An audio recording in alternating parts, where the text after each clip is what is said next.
ಇಂದೇ ಡೌನ್ಲೋಡ್ ಮಾಡಿ ಮತ್ತು ನಿಮ್ಮ ನೆಚ್ಚಿನ ಶೋಗಳನ್ನು ಆನಂದಿಸಿ.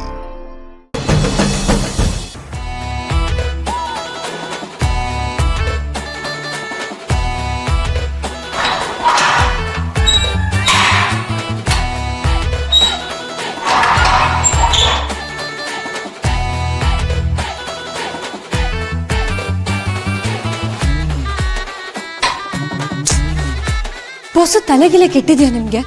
ನೀವ್ ಯಾಕೆ ಇಲ್ಲಿಗೆ ಬಂದ್ರಿ? ಏನ್ ಮಾಡ್ಲಿ ದುರ್ಗಾ, ನನ್ನ ಕಾರು ಒಂಥರ ನಿನ್ ಥರನೇ, ಹೇಳಿದ ಮಾತೇ ಕೇಳಲ್ಲ, ಅಡ್ವರ್ಟೈಸ್ವರಿ ಥರ. ಅದಾಗದೆ ಪೊಲೀಸ್ ಗಾಡಿಗೆ ಹೋಗಿ ಹೊಡಿತು. ಏನ್ ಮಾಡ್ಲಿ? ಬಾಸು ತಮಾಷೆ ಮಾಡಬೇಡಿ. ಅಲ್ಲ, ನೀವು ಮಾಡಿದ ತಪ್ಪಲ್ವಾ ಬಾಸು? ನೀವು ಇಲ್ಲಿಗೆ ಬಂದ್ರೆ ಪುಟ್ ಮೇಡಮ್ ಮನೇಲಿ ಅಲ್ಲಿ ಒಬ್ಳೇ ಆಗಲ್ವಾ?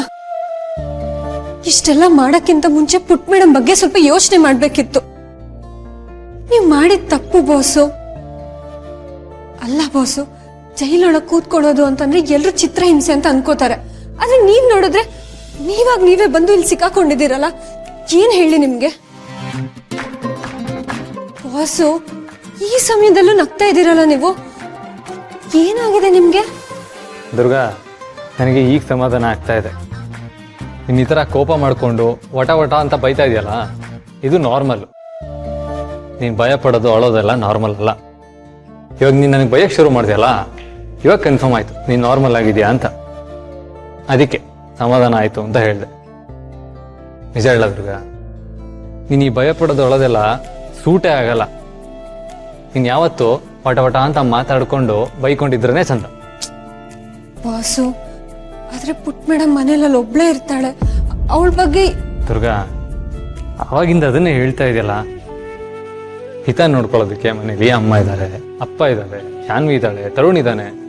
ಅದ್ರಲ್ಲಿ ನಿನ್ಗ್ಯಾರಿದ್ದಾರೆ ನೋಡು, ಎಷ್ಟು ಭಯ ಪಟ್ಕೊಂಡಿದ್ದೆ ಅಂತ. ನಾನೇನ್ ಭಯ ಪಟ್ಕೊಂಡಿಲ್ಲ ಬಾಸು. ಹೌದೌದು, ನೋಡಿದ್ರೇನೆ ಗೊತ್ತಾಗ್ತಿತ್ತಲ್ವ. ದುರ್ಗಾ, ಏನೋ ತಪ್ಪು ಮಾಡಿದ್ರೆ ಭಯ ಪಡೋದ್ರಲ್ಲಿ ಅರ್ಥ ಇದೆ. ಏನು ತಪ್ಪು ಮಾಡಿದೆ ನನಗೆ ಸಹಾಯ ಮಾಡಕ್ ಬಂದು ನೀನು ಸಿಕ್ಕಾಕೊಂಡಿದ್ಯಾ ನೋಡು. ನೀನು ಭಯ ಪಡಬೇಡ, ನಾನು ಬಂದಿದ್ದೀನಲ್ವಾ, ನಾನು ಇಲ್ಲಿಂದ ನಿನ್ನ ವಾಪಸ್ ಕರ್ಕೊಂಡು ಹೋಗೇ ಬಂದಿರೋದು, ಕರ್ಕೊಂಡು ಹೋಗೇ ಹೋಗ್ತೀನಿ. ಅಯ್ಯೋ ಬಾಸು, ಹಾಗೆಲ್ಲ ಹೇಳ್ಬೇಡಿ. ನಾನು ಇನ್ನೂ ಅದು ಎಷ್ಟು ದಿನ ಇಲ್ಲೇ ಇರ್ಬೇಕಾಗುತ್ತೋ ಏನೋ. ಪರವಾಗಿಲ್ಲ.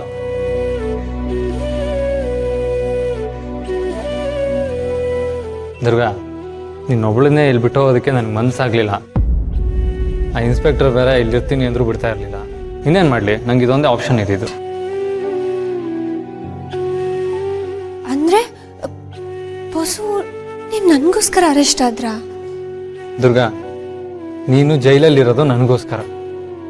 ಹೀಗಿರ್ಬೇಕಾದ್ರೆ ನಾನು ನಿನಗೋಸ್ಕರ ಇಷ್ಟು ಮಾಡಿಲ್ಲ ಅಂದರೆ ಹೇಗೆ ಹೇಳು? ಅದಕ್ಕೆ ಕಂಪ್ನಿ ಕೊಡೋಣ ಅಂತ ಇಲ್ಲಿಗೆ ಬಂದೆ.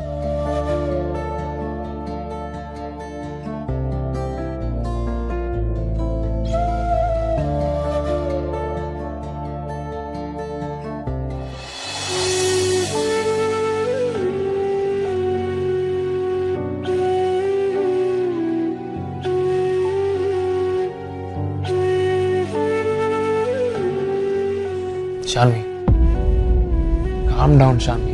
Everything will be all right. ಹೇ ತರುಣ್, ಅಲ್ಲಿ ನೋಡಿದ್ರೆ ಅಣ್ಣ ಅದಕ್ಕೆ ಪೊಲೀಸ್ ಸ್ಟೇಷನ್ ಅಲ್ಲಿ ಇದ್ದಾರೆ, ಇಲ್ಲಿ ನೋಡಿದ್ರೆ ಮಾಯಾ ಹಾಸ್ಪಿಟಲ್ ಅಲ್ಲಿ ಇದ್ದಾರೆ. ನಂಗೆ ಯಾಕೋ ಒಂದು ಸರಿ ಕಾಣಿಸ್ತಾ ಇಲ್ಲ. Actually, you're right. ಮಾಯಾ ಹೀಗೆ ಮಾಡ್ತಾಳಂತ ನಾನು ಅನ್ಕೊಂಡಿರ್ಲಿಲ್ಲ. ನಂಗೆ ಅದಕ್ಕೆ ಇರಿಟೇಟ್ ಆಗ್ತಿರೋದು ತರುಣ್. ಆ ಮಾಯಾಯಿಂದ ನಮ್ಮ ಅಣ್ಣ ಅದಕ್ಕೆ ಪೊಲೀಸ್ ಸ್ಟೇಷನ್ ಸೇರೋ ಹಾಗಾಯ್ತು. ಅವಳಿಂದ ನಮ್ಮ ಮನೆಗೆ ಒಂದಲ್ಲ ಒಂದು ಸಮಸ್ಯೆನೆ.